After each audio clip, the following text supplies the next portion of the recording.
aparato: guillotina. Pronto se conocerá con otro nombre: la cuchilla nacional.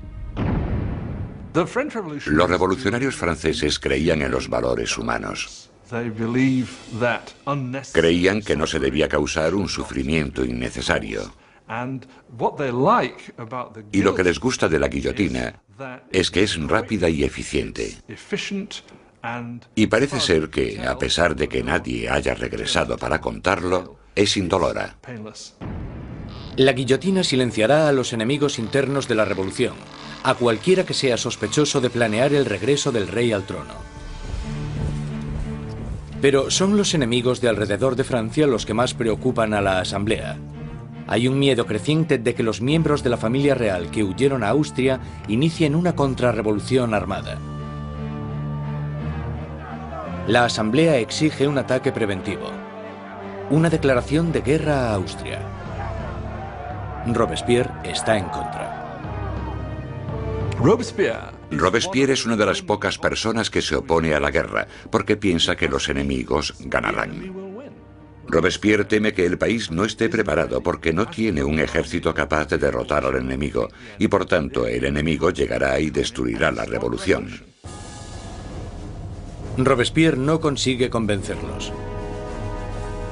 En abril de 1792, la Asamblea declara la guerra a Austria, el país gobernado por la propia familia de María Antonieta. Surge un sentimiento nacionalista. Si Austria derrota al ejército revolucionario, Luis XVI sin duda reclamará su trono. Y se sospecha que María Antonieta está ayudando al enemigo mediante el envío de cartas a sus familiares en Austria, en las que se les pasa los movimientos de las tropas francesas para que obtengan ventaja. Todo esto mientras el rey y la reina simulan su apoyo a la revolución. Luis XVI y María Antonieta están jugando a dos bandos. Muchas veces simulan estar a favor de la revolución, pero a la vez conspiran contra ella. Están intentando sobrevivir. Se podría entender como que son supervivientes, pero bajo el punto de vista revolucionario, son unos mentirosos.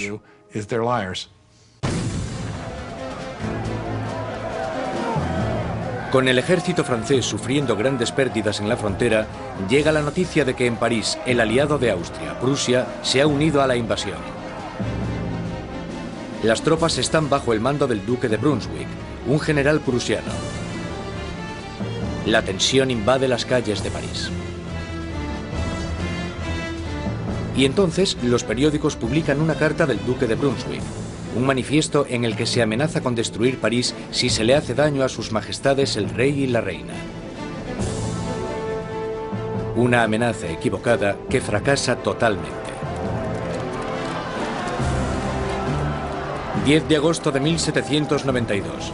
27.000 ciudadanos armados, empujados por la rabia y la indignación, se dirigen al Palacio de las Tullerías e inician un ataque salvaje contra los guardias reales. Al final mueren más de 800 hombres de ambos bandos. El rey huye y busca protección en la Asamblea, pero ya no existe la monarquía. A Luis le han quitado oficialmente su título. Ha nacido la República Francesa. La cuchilla de la guillotina es bautizada con la sangre de los restantes guardias de Luis XVI.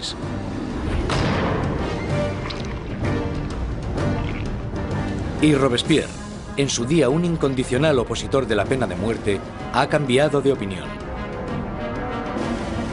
El nacimiento de una nueva república solo puede iniciarse con la muerte de un rey.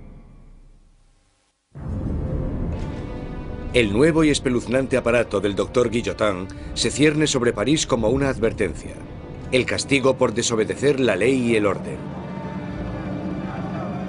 Recientemente bautizado con la sangre de los guardias del rey, pronto terminará también con la vida del rey. En agosto de 1792, con el rey destronado y la familia real metida en prisión, Robespierre y sus jacobinos están sumidos en una lucha por el control del gobierno nacional contra los girondinos, los moderados de la Asamblea. Pero en las calles de París hay un nuevo movimiento político. Como símbolo de su rechazo a la tradición aristocrática, los ciudadanos de a pie se niegan a llevar los calzones o culottes de los aristócratas. Se hacen llamar los sans-culottes, los sin calzones. Los sans-culottes se consideran los verdaderos representantes del pueblo francés, no eran de los más pobres. Solían ser artistas y tenderos bastante bien avenidos, gente de ese estilo, pero al menos trabajaban con sus propias manos. No ponerse los calzones, los culottes, para ellos simbolizaba sencillamente que no eran aristócratas, que eran gente normal. Los sans-culottes toman el control del gobierno de la ciudad de París, mientras que los jacobinos y los girondinos incitan al país a no apoyar a la Asamblea Nacional, ahora llamada la Convención. La Convención está luchando por el control del ejército francés, que está rápidamente perdiendo territorios contra Austria y Prusia. Mientras en la frontera se sigue luchando contra los enemigos, el gobierno revolucionario toma medidas enérgicas contra los enemigos de la ciudad, los traidores monárquicos que podrían poner a París en manos de los invasores. Más de 100 personas son arrestadas y metidas en prisión, curas, periodistas y hombres y mujeres de a pie. Robespierre se centra en la crisis interna, pero su amigo, el ministro de Justicia, Georges Danton, incita a todos los hombres, jóvenes y adultos a que se unan al campo de batalla. Es sociable y llamativo, todo lo que Robespierre no es. Pronto, el nombre de Danton se empieza a oír por todo París. Danton es un personaje lleno de vida, grandilocuente, un bebedor empedernido, libertino, que a pesar de pertenecer a la clase alta, al contrario que Robespierre, es capaz de identificarse totalmente con los trabajadores, de una manera que Robespierre simplemente no puede. Según se va acercando el enemigo, la convincente retórica de Danton moviliza a la gente, haciendo que muchos se decidan a acudir al frente. Hay un momento muy famoso en el que los ejércitos austríaco y prusiano les están invadiendo, y él se pone delante de la gente y grita eso de: para vencer nos hace falta audacia, más audacia y siempre audacia. Realmente es una persona capaz de dirigir a un país en la lucha contra el invasor. Es un momento extraordinario. Al irse tantos hombres al frente a luchar, París se queda indefenso, con las cárceles llenas de prisioneros políticos. Un miedo inquietante inunda la ciudad. La creciente multitud de prisioneros quizás sea difícil de contener. Marat lanza a los ciudadanos revolucionarios una propuesta sangrienta: bajar a las prisiones y matar a todos los que estén dentro. Los ejércitos extranjeros estaban acercándose a París.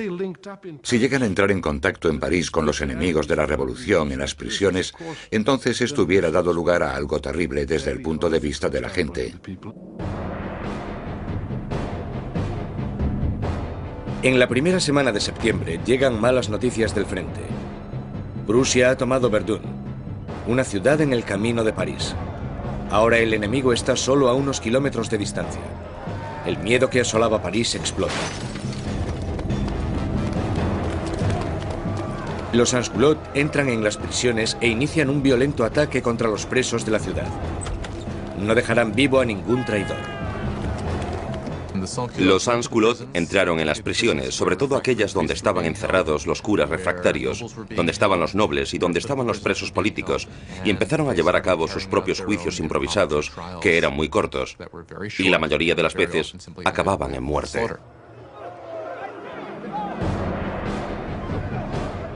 Las mujeres son violadas o mutiladas, los curas son destripados, los aristócratas descuartizados. En la primera masacre, más de 1.600 personas son asesinadas en solo unos días. Cuando la noticia de las masacres de septiembre se extiende por Europa, los enemigos de la revolución sienten repulsión.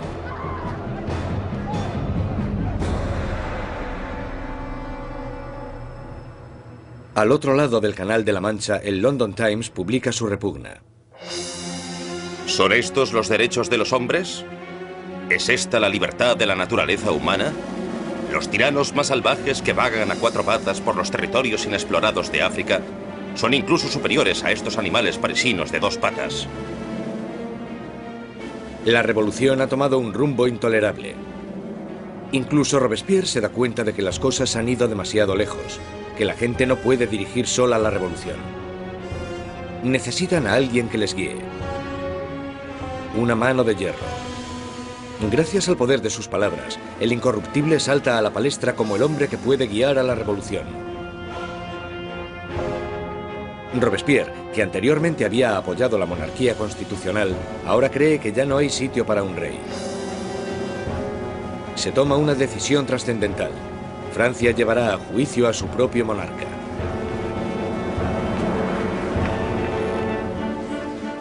Con el veredicto reducido a una mera conclusión, el único debate sobre la mesa es la condena. Los moderados, los girondinos, piden que no se acabe con su vida, y esto les deja a un lado de la convención. A los girondinos se les planteaba una cuestión importante en lo que se refiere al rey, porque aunque ellos estaban convencidos de querer una república, no estaban tan seguros de que fuera necesario matar al rey. Los jacobinos, que querían la sangre del rey, superaban en número a los girondinos. ¿Por qué los jacobinos querían matar al rey? Yo creo que porque, como muy bien dijo Robespierre, para que la revolución pueda vivir hay que matar al rey. Si está bien que haya un rey, entonces algo va mal en la revolución. En todos los sistemas que existen, solo hay un castigo para la traición, y esa es la muerte. Por tanto, en ese sentido, si el rey es culpable de traicionar a su país en tiempos de guerra, entonces la conclusión es que debe sufrir la muerte de un traidor. El 20 de enero de 1793, Luis XVI es declarado culpable. Se dicta sentencia. El rey debe morir.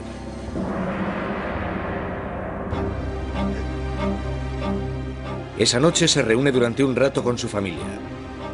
Él está calmado, y entre los llantos de sus familiares les promete que volverá a la mañana siguiente para despedirse definitivamente. Pero no lo hace. No puede soportar la angustia de su familia y debe guardar fuerzas para afrontar la guillotina.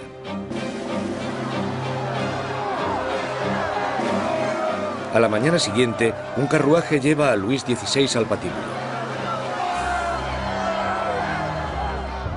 Estoicamente camina hacia la guillotina.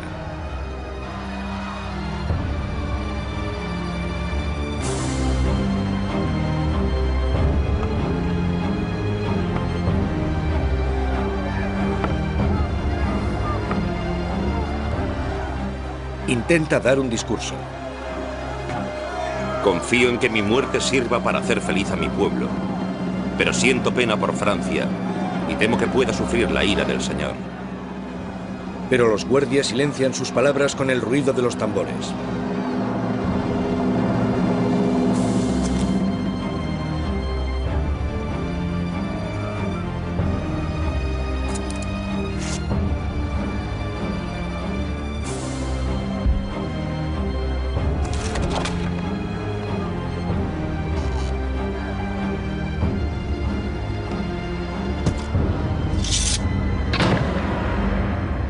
A las 10:22 de la mañana se acaba con la vida del hombre que fue rey de Francia. Desde la prisión del templo, María Antonieta oye los disparos de los cañones, anunciando la muerte de su marido. Se desploma del disgusto.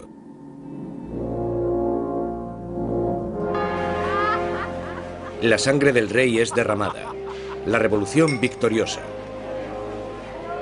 Pero los enemigos de la revolución pronto reclamarán su propia victoria. ¿Su objetivo? El hombre que está pidiendo que rueden tantas cabezas. Jean-Paul Marat.